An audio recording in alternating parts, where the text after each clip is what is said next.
So yun, no, good morning, good afternoon, good noon, good evening, no, sa lahat dyan, ano mga oras ho, andyan ko kayo nanonood ngayon, ginigreet ho kayo sa kung ano man, no, na oras. So, di kaya sabi ko na lang, good day everyone, no, sa mga nanonood dyan, no, shout out mga hagala natin dyan na walang humpay, no, kakapanood ng ating mga video, ating mga gala. So ngayon, ang inyong abang lingkod na si Gala the Explorer ay makikita nyo naman dito ngayon sa Barangay Quiagot yata to, no? Or Kapatagan, I don't know, basta Quiagot, Digo City, Davao del Sur.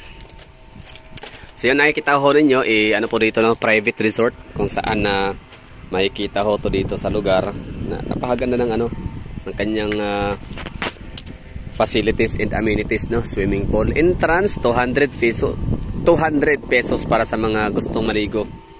Kung ayaw mo naman maligo, gusto mo entrance lang talaga, i-entry ka lang. So, sa mga gustong maligo, 200 pesos, no? Kapag ayaw mong maligo, 50 pesos lang. Pero, kapag ayaw mong maligo, kunyari, 50 pesos binayaran mo, so bawal kang pumasok sa pool area, or else, isa-charge ka nila as maliligo. 200 pesos. Tatampisaw ka man sa tubig, o hindi, the moment na pumasok ka na sa premises ni swimming pool area, na 200 pesos, so automatically charge as 200. Pero syempre, ang senior citizen ay meron silang discount, no? As usual, 20%. Yan lang, so napakaganda ng lugar. Lapit lang naman siya napakalapit lang dito sa downtown or sa may diversion road, no, sa Digo City.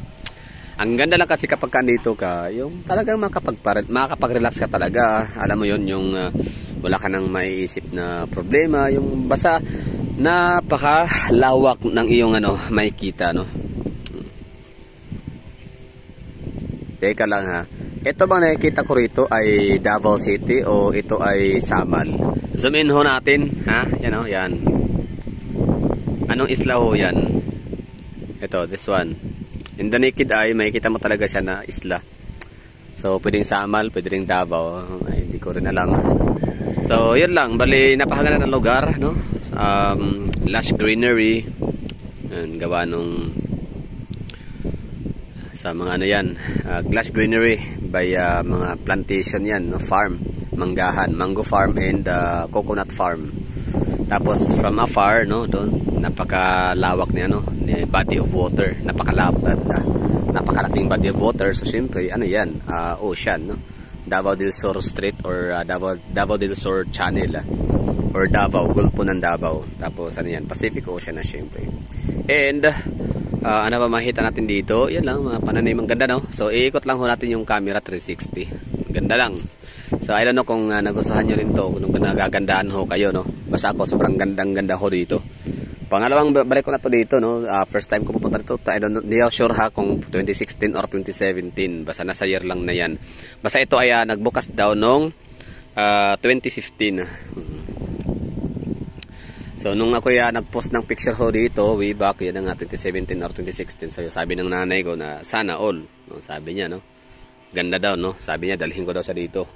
Ngayon ito na, di nakapunta siya dito at least, di ba? Private pala to dito, resort. Ibig sabihin parang tansya ko sa ang pagkasabi, parang may guest sila o wala, parang okay lang. Kumbaga ito ay parang reward ba, no, sa sarili ng may-ari, like siguro nag-retire na sila, parang ibig sabihin kahit sino ba naman ayaw mag-retire ng ganito kaganda ang lugar, di ba? From stressful lifestyle or yung stressful na uri ng trabaho, di ba? Nature of job, profession. Tapos nag-retire ka na, so siyempre when you say retirement, so kailangan doon ka sa lugar talaga na ikaw ay komportable, tahimik ang lugar, di ba? Yung makakapagpahinga ka talaga, relax, stress free, wala kang iisipin, no? So yun lang, parang kaya napansin nyo wala masyadong tao dito. So baga parang okay lang, no? Ito lang naman ay sinare ko lang ho ang lugar. So kung pupunta kayo dito o hindi, okay lang, ay mahalaga just in case na mapadrop by ho kayo sa Digo City, tapos gusto nyo mag swimming pool dito, pwede ito, puntahan to dito. Pwede naman hindi maligo, no? Pwede titingin lang, magpapahangin na kayo dito for 50 pesos. Pamasahe, may mga tricycle tsaka pedicab, no? Naghahatid ho sila dito. So just in case lang ba na wala kayong service, commute lang, no? So pwede kayo dito sakay na ng tricycle or habal-habal. Tapos pamasahe mura na 150 ganun. Tapos meron ditong parking space naman kung may mga sasakyan naman kayo. Yun lang, tapos ganda ng lugar, hangin na presko, di ba? Tapos dagat, tapos swimming pool. Nice one, galing. Perfect ang lugar. Kumbaga wala pa ako na, marami namang mga swimming pool na magaganda, no? Na ganito ang setup na swimming pool overlooking tapos dagat. Like for example, Boracay sa may Station Zero. Maganda rin doon. Diba, ang ganda na, no? Presko. So yun lang, at share lang. Sharing is caring. Kumbaga sinasama ko kayo lagi sa aking mga gala, sa aking mga biyahe, sa aking mga pag-tour around the Philippines.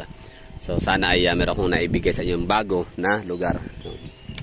Entrance fee ulitin ko, 50 pesos para kung hindi ka maligo. At saka dito ka lang pwede magstay. Bawal ka dyan kasi 50 lang binayaran mo. Pero pagpapasok ka dyan, 200 pesos. Maligo ka man o hindi. Tapos, yun, meron naman silang shower. Pagkain, bawal lang magdala ng pagkain sa loob. So dito din sa ano, hindi ko alam kung pwede ba dito, pero feeling ko parang pwede naman yata, basta na may nakalagay na observe cleanliness. Tapos kumbaga hindi na kailangan ng guest dito na burara. So kung kumbaga sa inyo yung pera nyo, kainin, lamunin nyo na, saksak nyo sa baga nyo ang yung 200 pesos or 50 pesos. Ang kapalit din naman yan ay basura o kalat. No smoking ang area, bawal ang alat. Diba? Nice one. So perfect talaga to siya pang meditate. Basta pang pang muni-muni, tambay-tambay, no. So open ho sila dito, detour lang ha, wala ditong overnight ha. Meron silang detour, like mag-start sila ng 7 AM and mag-close naman sila ng alas 5 ng hapon. Diba, dabis, ang ganda, no?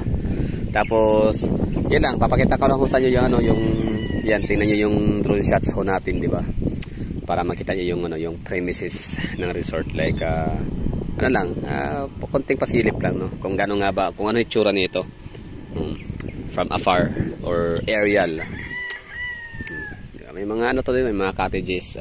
So yun nga lang ay hindi ko alam kung magkano mga cottages dito ha, pero pwede naman kayo mag-inquire. Meron silang Facebook page, ang pangalan ay Sunrise Hillside Resort, gano'n, no? So Barangay Quiagot, Digo City. Tapos pwede kayo mag-inquire doon. Meron silang 36,000 followers or subscribers sa sa YouTube, sa Facebook. So pwede kayo doon mag-inquire. Tapos may mga may mga staff sa labas. Tapos at the moment na mag-entry ho kayo, tsaka kayo papabaya doon sa entrance area talaga. Tapos labigyan kayo ng ng wristband. Pagkatapos yun pasok na kayo dito. Maganda to dito, oh. Makakahanap ka taga you can find peace in the place. Tambay-tambay ka nandito, di ba? Kwentuhan sa mga kung sino mo yung kasama mo dito, mga kaibigan, kakilala, di ba? Tambay-tambay lang, chill-chill, relax-relax. So time check tayo dito ngayon, alas 4 na. So 3:57. So 1 hour na lang ang aantay natin at tayo susunduin na tayo ng ating nirentahan, no, na habal driver. Tapos mamaya MERS, no, dyan lang banda ang MERS, bibili tayo ng pasalubong pawin Davao, mga bingka sa Digos.